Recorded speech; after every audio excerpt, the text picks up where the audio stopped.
Senior Russian general killed in Moscow car bombing. 4 dead total. Panic spreads.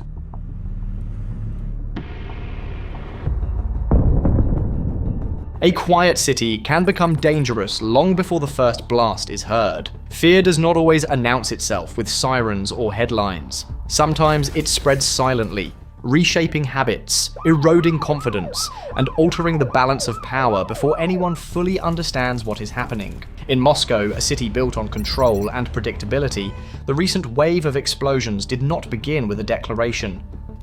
It began with uncertainty. When violence reaches the streets of a capital that prides itself on security, a deeper question emerges. If the center cannot protect itself, who is really in control? What Moscow experienced was not an isolated shock, but the surface of a wider security rupture. Streets normally associated with order were abruptly sealed off.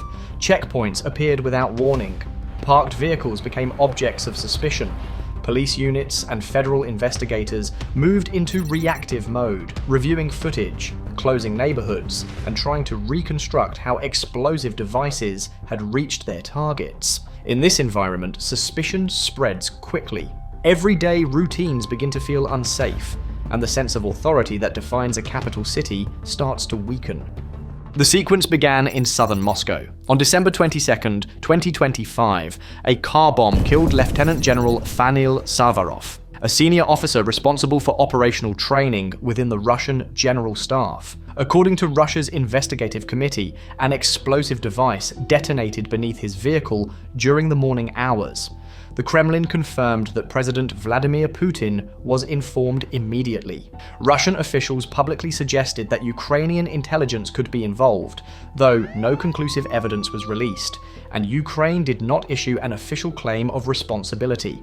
What was clear, however, was that a high-ranking military figure had been killed inside the Moscow region by a planted explosive.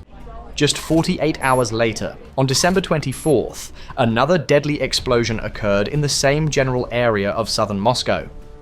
This blast killed 3 people, including Lieutenant Ilya Klimanov and Lieutenant Maxim Gorbanov, officers previously linked by Ukrainian prosecutors to alleged abuses against detainees during the war in Ukraine.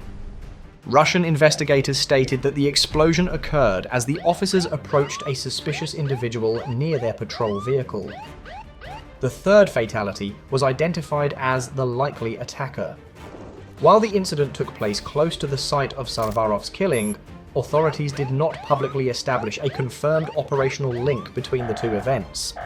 Even without an officially declared connection, the sequence reinforced a perception of pattern rather than coincidence, suggesting a deliberate campaign rather than isolated acts. 2 deadly explosions in less than 2 days, one of them killing a senior general, exposed a vulnerability that Russian authorities could not dismiss. The issue was no longer limited to the loss of life, it was the breach itself. A bomb had been placed under a vehicle in the capital region, followed shortly by another fatal detonation nearby.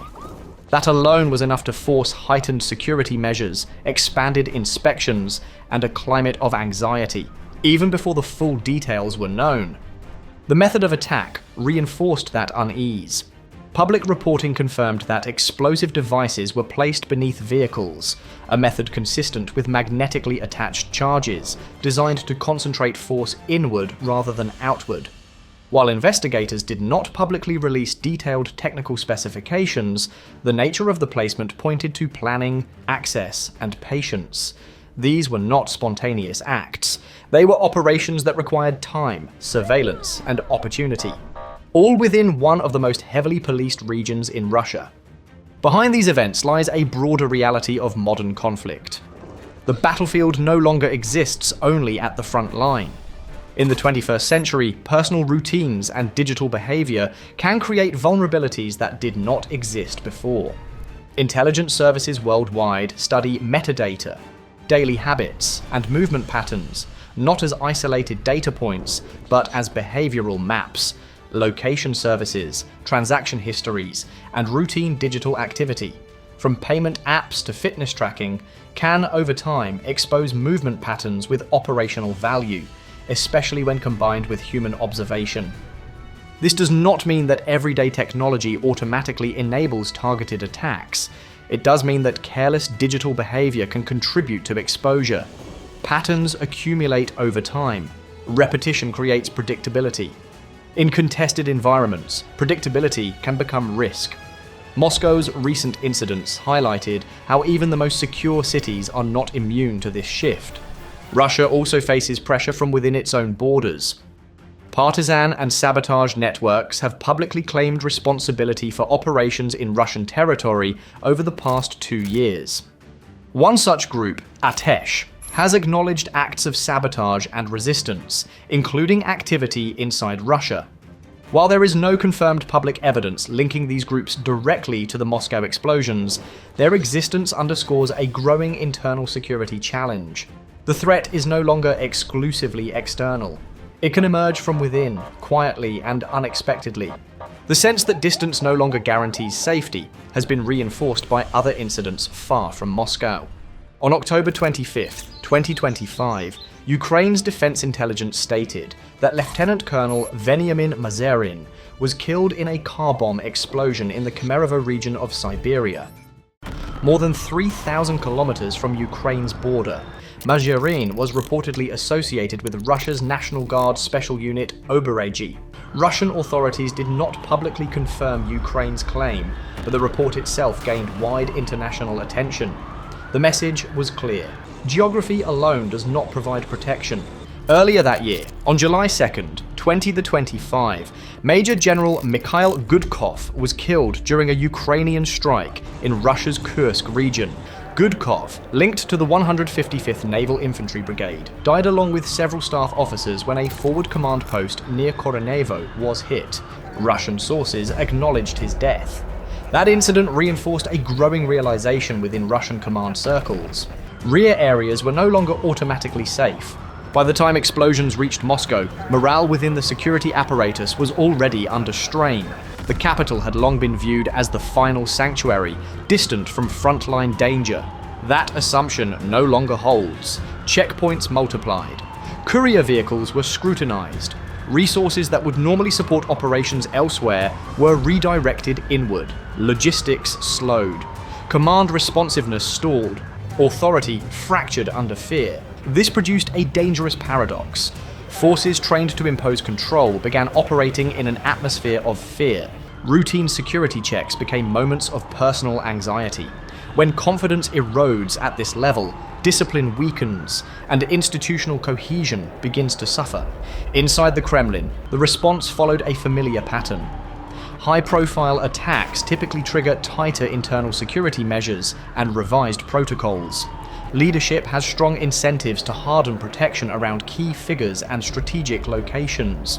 While specific operational details remain classified, the broader effect is visible. Trust narrows. Movement becomes more restricted.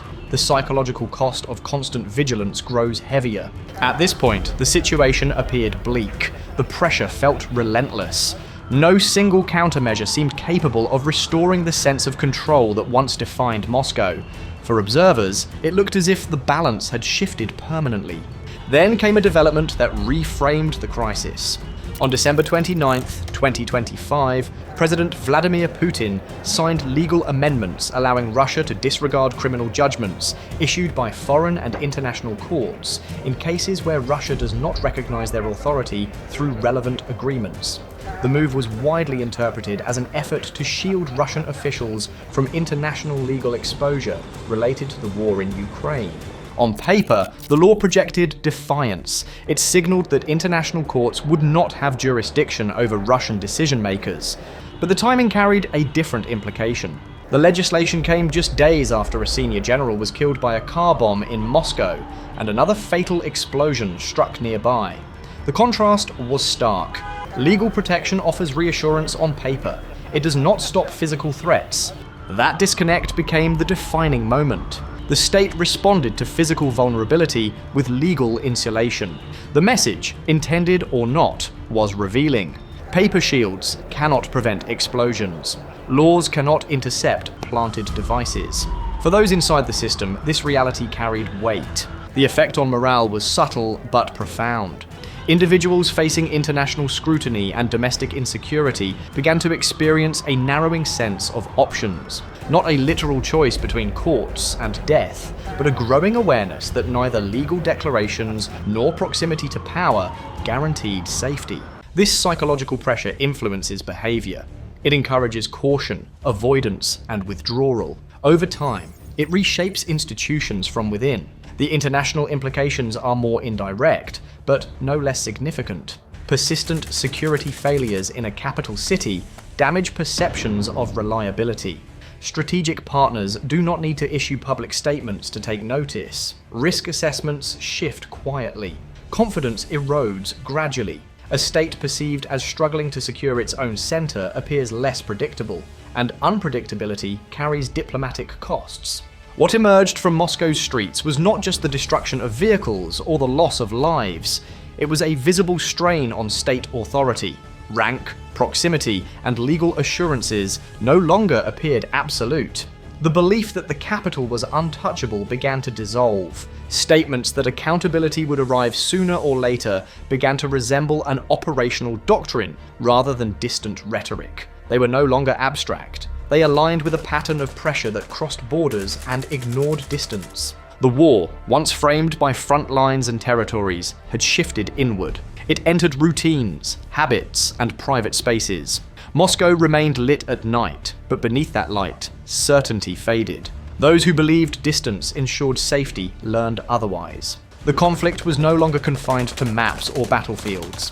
It lived in movement patterns, security gaps, and assumptions that no longer held. The question that now lingers is not about the next explosion, but about endurance. If high-profile violence can reach the Moscow region, and if legal measures are used to compensate for physical vulnerability, how long can confidence be sustained within the system itself? And if those tasked with enforcing order begin to doubt their own safety, what happens when the next warning sign appears? The war is no longer on the edge of Russia. It has reached the center, and once that line is crossed, restoring control becomes far more difficult than maintaining it ever was. What are your thoughts on this matter? Comment below.